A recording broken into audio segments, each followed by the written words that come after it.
Well, now on to the story we'll be covering minute by minute, which are the Israeli elections. Now, Netanyahu has been the longest-serving Israeli leader, but is facing at least 3 damaging corruption scandals.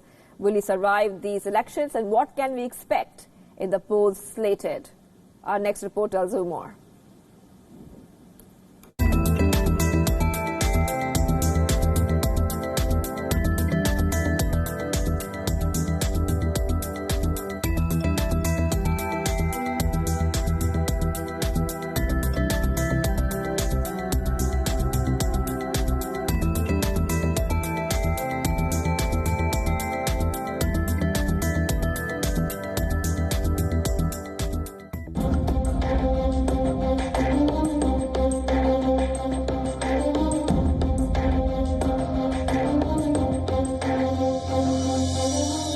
Israel is going to the polls again. It is the second time in 6 months that voters are called upon to decide who their prime minister will be. A last round of elections in April, Benjamin Netanyahu failed to form a government. His coalition of right-wing, far-right and ultra-Orthodox parties managed to get the majority of seats.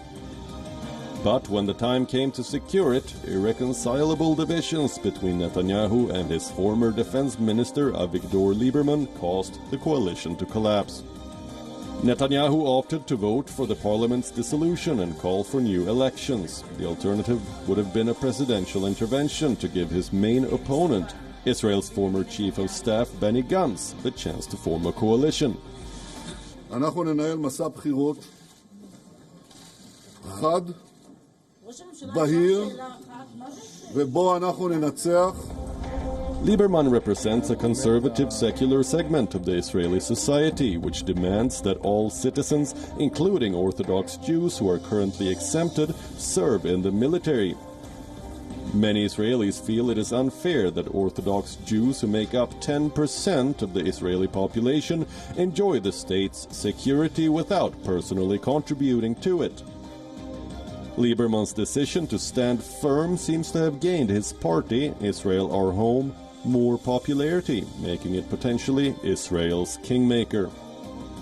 Not much has changed since the last elections. Netanyahu is working hard to gather more consensus on the right wing. He pledged to annex Israeli settlements inside the Palestinian territories and paid a visit to the ultra-nationalist settlement inside the West Bank city of Hebron, where 1,000 Jewish settlers live heavily barricaded and armed inside a Palestinian city.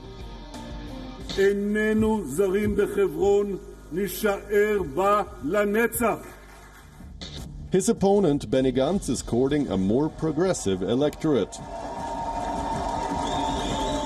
He criticized Netanyahu's decision of not allowing U.S. Congresswomen Rashida Tlaib and Ilhan Omar to visit the West Bank, and welcomed a new coalition of Arab parties taking part into the elections.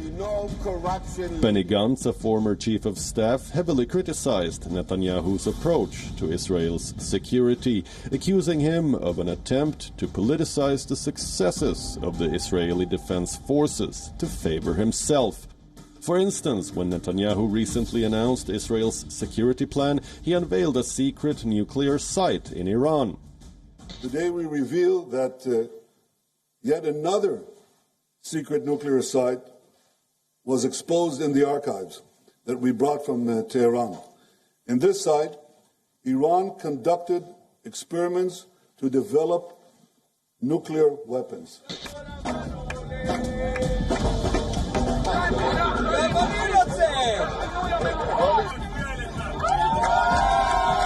Gantz had no generous words for him. He said, quote, "If I was Netanyahu, I would do as much as possible and talk as little as possible. He is doing the opposite, and it is a big mistake."